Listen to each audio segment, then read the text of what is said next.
Let's talk about a couple projects that we have, and then we'll just get into questions and answers of things I want to hear from you. So, if you remember, probably back in February, the board approved what they call the compensation and classification study. How many of you are familiar with what that is? All right, so let's take some time to talk about it. The comp and class study. All right, so what that basically is doing is that the board has asked the superintendent to have a company come in and evaluate all of the compensation classifications and the salary classifications and the job classifications for every employee within the district. And they want to look at that, but they want to evaluate that across the metro Atlanta area and other areas to see whether or not the board is compensating their employees at a fair marketable rate. Okay? That's what it's all about. I have over the past several years have said that our drivers and our monitors make far less than what even our neighboring counties make. Okay? And unfortunately, sometimes, like I said, you gotta go through the process to get folks to see it a little differently. Okay? But I think they got it. And one of the things that they're doing right now is that they're doing these focus groups, and you may have been part of a focus group. You may have been participating in what they call a job analysis questionnaire. And for you all as drivers, what we did was there were some of you who had already gone in and submitted. And basically all it's doing is looking at your job specification and saying, do you do this, or do you do other things that should be added to it? So when they look at your classification salary structure, they need to pay you a comparable rate to some of the others, okay? When they finish all of this work, the board is gonna get a report. And when that report comes out, that report is gonna say two things. It's gonna say, you know, Mr. and Mrs. Board Member, you have a $50 million deficit in how much you pay your employees predicated on what the market rate is going for right now for these particular positions. How do you want to work toward getting them where they are comparable within the market, right? And I'm just giving a number, for example. So if they say district-wide, there are $50 million worth of salary increases that need to happen, they may do $5 million over the next 10 years to everybody.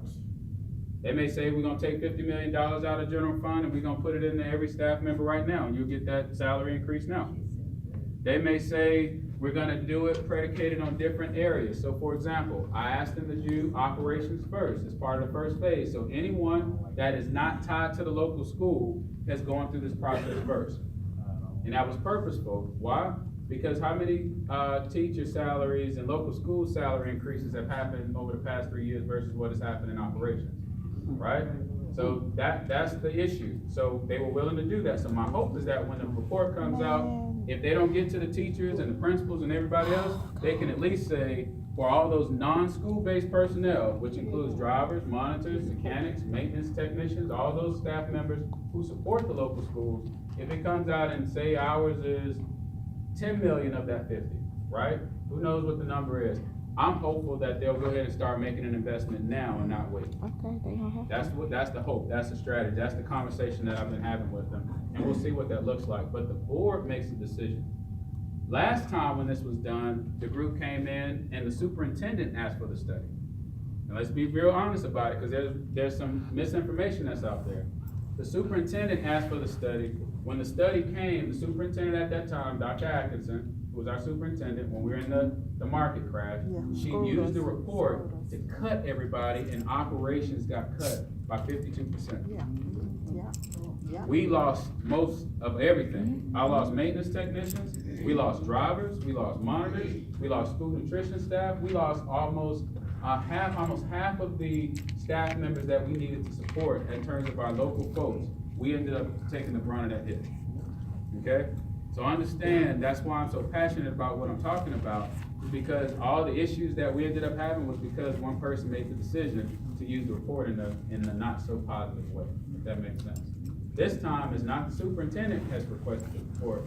The superintendent will use the report to help inform the board's decision on how to address salary, how to address compensation, how to address how our job specifications are labeled and structured.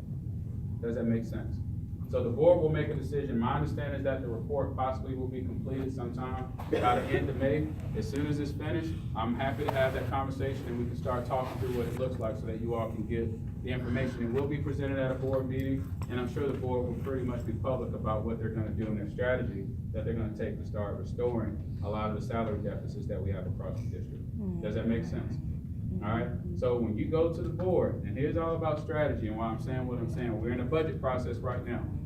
And so there's certain individuals who've gone to the board and have talked and had very positive communication. If you decide to go to the board next month, the narrative is a little different now, right? Sometimes you can get a little bit more with honey than you can get with vinegar, right? So whether you feel like you hate the board or not, you can't stand the superintendent or not, when you get on camera, guess what you do? Thank you. You be professional. You know what? Thank you for considering what? All of this, right? We need raises, we need money, we need staff, we need all that. Thank you for doing that. And what happens? It's not for you. Guess who's watching you? The people who put them in office.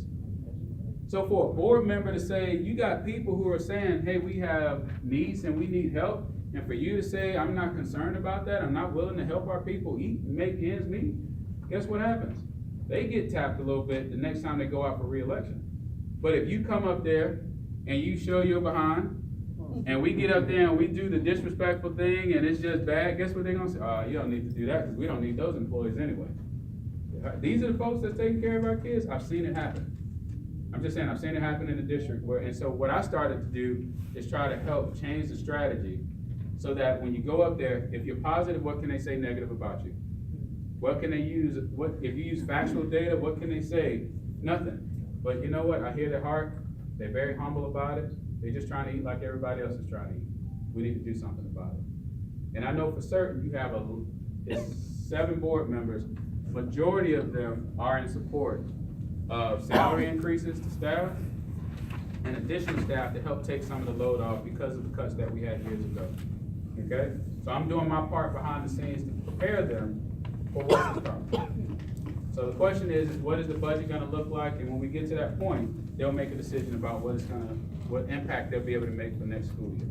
I'm hopeful at a minimum, they'll do a 3% raise for everybody. That's what I'm hoping for, at a minimum. All right, but I'm expecting more than that. Yes, ma'am. Can they come and say what they've been saying? Which is? That they don't have any money? things won't change, we won't get raises. Of course. The board can always make a decision to keep the status quo or to make a difference, right? The question is not so much what will they say, the question is how much money in the digest will they have to invest in employees? So what you have is you have competing needs, right? So say if the district needs to hire new people, they need to give salary increases to folks, and they need to make sure that they have, capital needs for things taken care of, right? So you got all these different, like we do in our own house, right? We need to buy the kids some clothes, we gotta get food, we need to make sure we get the shoes, but I still got a mortgage to pay and I still got a light bill I gotta take care of. Which one is the highest priority? Well, I'm gonna pay my mortgage first, right? Then I'm gonna feed my kids, because at least they got a place to stay and they're not hungry. I might be able to carry those shoes a little bit longer than I planned, but I need to make sure the next thing I come back and do is buy those shoes. That's the kind of prioritization and discussion they're gonna have at a board level about the needs within the district. My hope, though, is that no matter what, they at least build in a salary increase now, because you gotta take care of your people. In my opinion, that's an absolute, but we'll see what they say. But I believe that they're gonna come back and have some positive conversation about what they can do, because we're not where we were in 2008 when the market crashed. Okay, our fund balance is about 125 million. If the governor, which I believe the governor just got a law approved where all of the QBE funding, if you remember that was taken away during that time, will finally be restored. It's about $166 million worth of QBE funds, which is the qualified funds for education, that comes back. Of that 166, who knows, we may get 5 million, I don't know what the number is, but we may get a portion of that, which will help, okay? So depending on what the fund balance is at the end of the year, that helps them in their decision-making process. So you're saying there's a chance that we won't keep taking the big loss? I think there's a chance now that where we are financially, that we won't go back. Yes, ma'am. No, I'm talking about us. I love the folks in the building, but I work for y'all, period, okay? So I'm arguing more for my folks, because they're gonna do what they gotta do for teachers and paraprofessionals and all the folks in the schools. So it's a positive chance, yes ma'am. Okay, no guarantee, but it is a positive chance. I mean, could they ask us to do the same thing they ask the teachers? I mean, the counselors, Oh, I agree, absolutely. Yes ma'am. So. Yep. Go ahead ma'am, I'm listening. You're right. Really, we are. I mean, we're just not with the children as long as they are. but the kids won't be in the building if you don't go pick them up.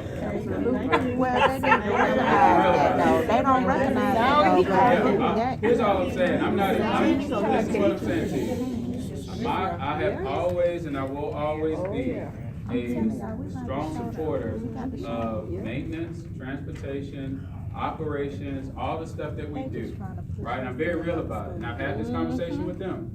If you don't go get the 67,000 kids that do not walk to school or their parents don't take them, how do they plan to get there so the teachers can teach?